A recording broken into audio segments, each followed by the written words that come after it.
Sponsored by Space.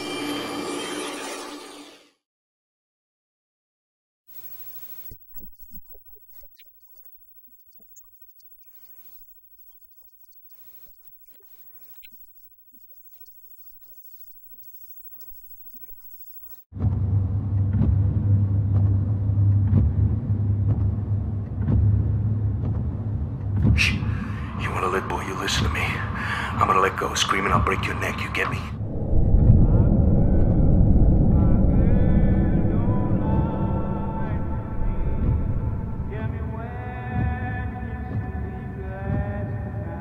It did. The sooner you get used to it, the better. There's nothing to be done now but kill that thing.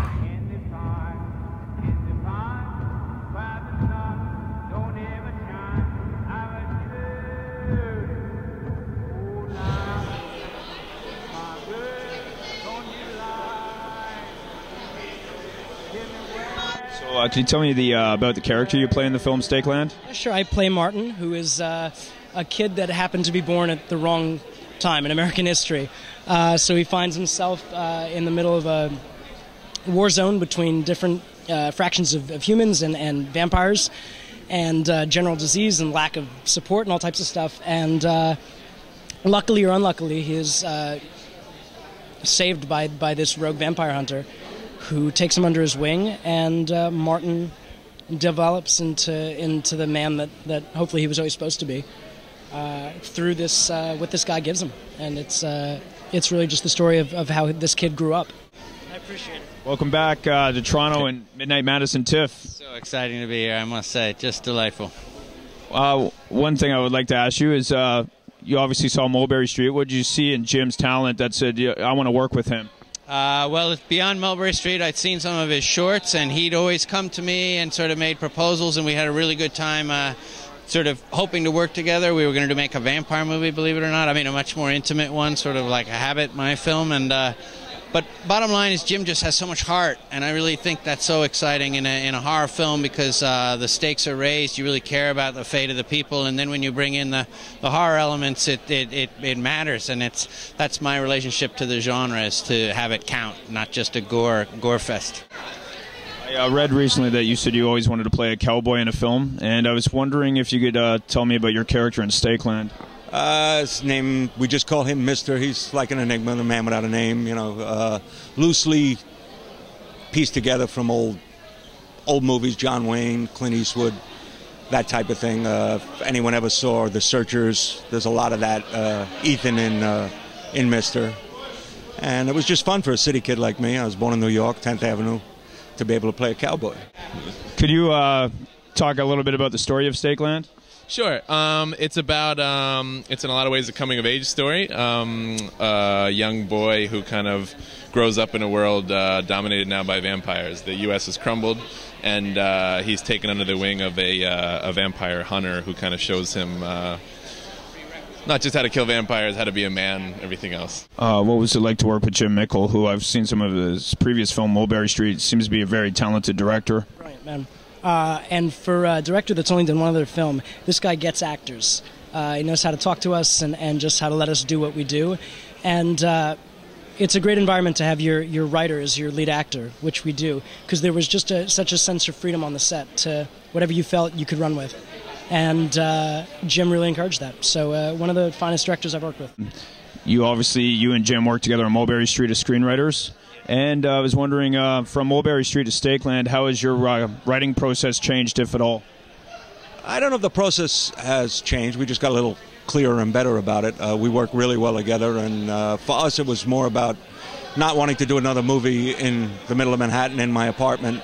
So we basically turned it inside out and did a big movie outside. Well, and obviously you run Glass Eye Picks with your partners and that, and a real advocate for independent cinema, and I was wondering, what do you think of the future of the film business? Well, it's interesting. The biggest problem is, talking like an executive for a moment, is, you know, all the pirating and all the downloads. It means that people like myself, we never can get our money back, even because the studios that are distributing aren't putting up the same numbers as they used to. There used to be, even 10 years ago, a dream. You go to Sundance with a $500,000 movie and walk away with $3 million. Well, that just doesn't happen. So that's the biggest problem. But at the same time, there's so much opportunity with the new cameras and all this. So the best man will rise to the top, the best woman will rise to the top, and that's what we have to hope. But the financing is a mess.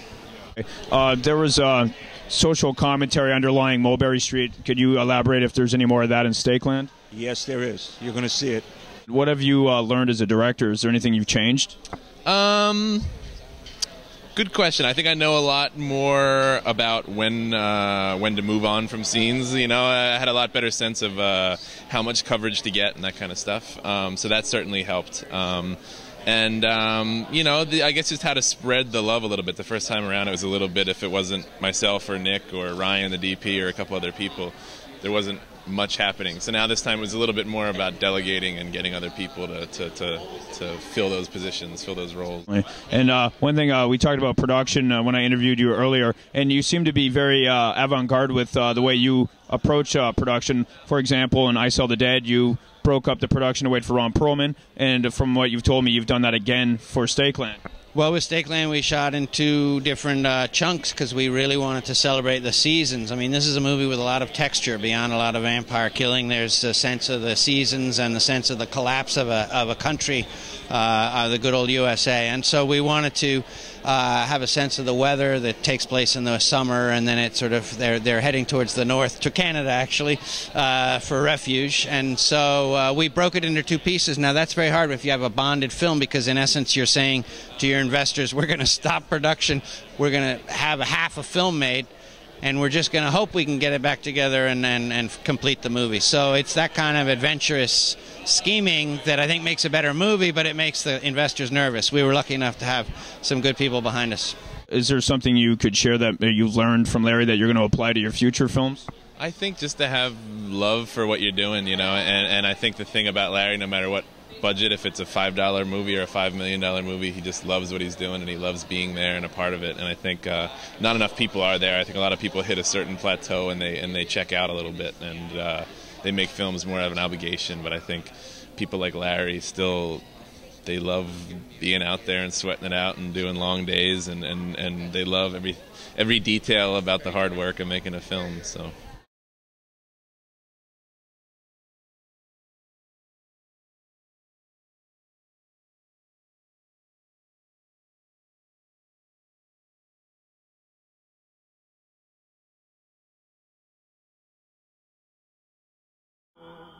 My girl, don't you lie to me. Tell me where